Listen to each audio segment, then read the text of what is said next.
सुधा बहुत सुंदर है और वो घर वालों की सभी जरूरतों का ख्याल भी रखती है।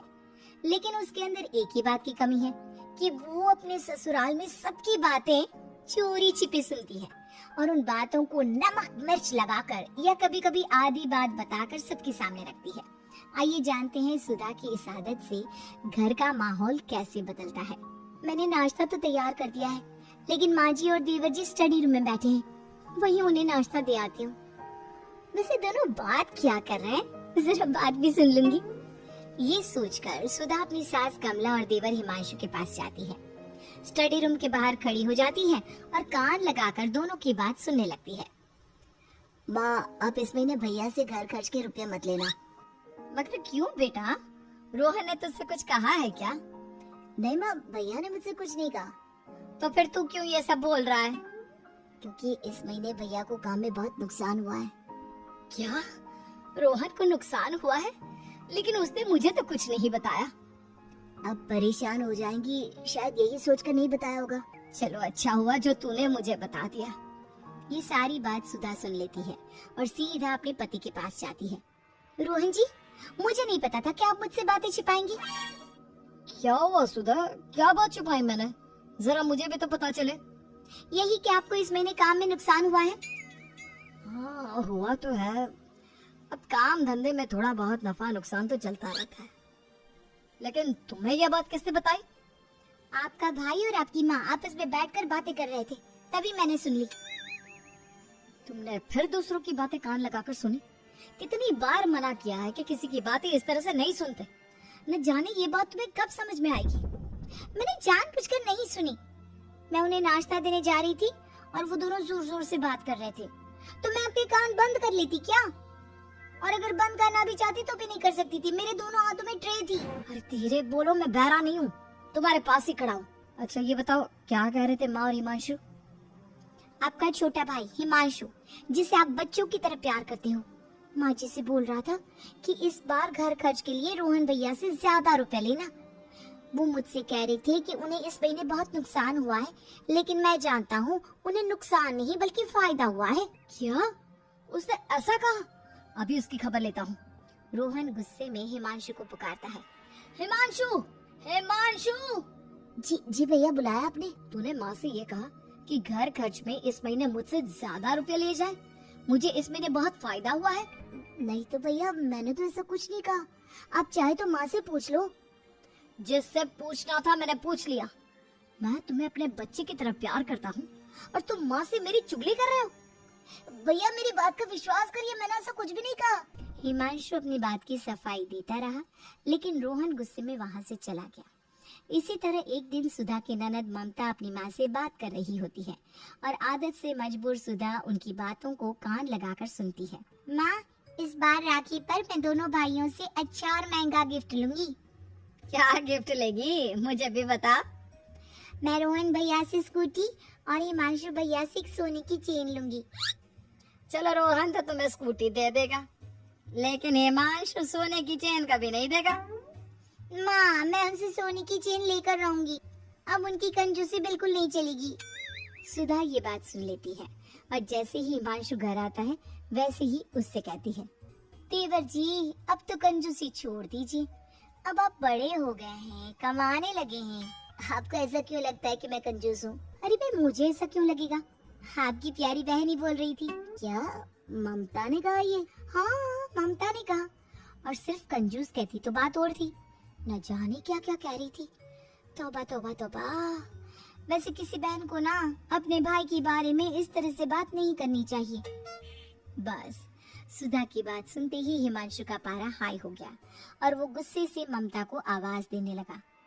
ममता, ममता जल्दी आओ। हिमांशु की आवाज सुनकर ममता और कमला बाहर आती हैं। हाँ भैया, आपने बुलाया? ये क्या चुगली करती घूम रही हो तुम मेरी? मैं कंजूस हूँ, तुम्हें कुछ नहीं देता, और क्या क्या सोचती हो मेरे बारे में, जरा ये भी बता दो। नहीं भैया, मैंने किसी से कुछ नहीं कहा, मैं तो माँ से बात कर रही थी। माँ बताओ ना भैया को। हाँ बेटा, ममता ने कुछ नहीं कहा तुम्हारे बारे में, तुम्हें कुछ गलत फहमी हुई है। और बेटा, ममता तुम्हारी छोटी बहन है, अपनी बहन से ऐसे बात करते हैं क्या? माँ तो समझा दो इस छोटी बहन को, छोटी है, छोटी बनकर रहे, मेरी माँ बनने की कोशिश ना करे।